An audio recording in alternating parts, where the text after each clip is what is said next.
Semiconductor को हम दो कैटेगरी में कैटेगराइज करते हैं, एक इंट्रिंसिक दूसरा एक्सट्रिंसिक। इंट्रिंसिक सेमीकंडक्टर वो होते हैं जो प्योर फॉर्म में पाए जाते हैं और जिसमें सभी एटम सेम एलिमेंट के होते हैं, silicon silicon silicon silicon silicon, ये 100% प्योर होते हैं।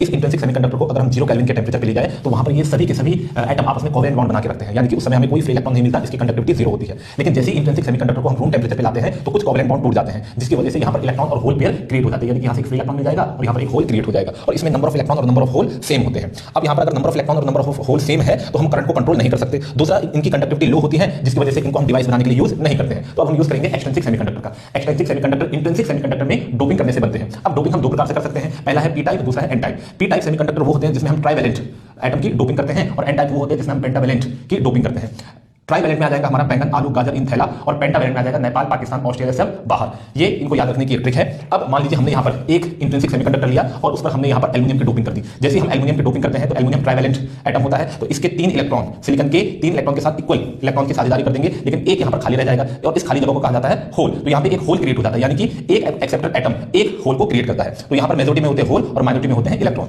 यही कहानी यहाँ पर। अब हमने यहाँ पर पेंटावेलेंट की डोपिंग कर दी, यानी कि फास्फोरस के पास 5 इलेक्ट्रॉन होंगे, 1 2 3 4, ये 4 तो इन 4 सिलिकॉन के साथ कोवेलेंट बॉन्ड बना देंगे, लेकिन यहाँ पर हमें एक फ्री इलेक्ट्रॉन मिल जाएगा, यानी कि यहाँ पर एक डोनर एटम एक फ्री इलेक्ट्रॉन क्रिएट कर रहा है। तो यहाँ पर मेजॉरिटी चार्ज कैरियर कौन होंगे, इलेक्ट्रॉन, और माइनॉरिटी कौन हो जाएंगे, होल। न्यूमेरिकल के लिए ये मास सेक्शन लॉ याद रखिए, Na × NH = Ni²। और पी टाइप के लिए जो NH होगा वो Na यानी कि जो एक्सेप्टर इलेक्ट्रॉन डेंसिटी होगी उसके बराबर होगा और एन टाइप के लिए Ne ND के बराबर होगा।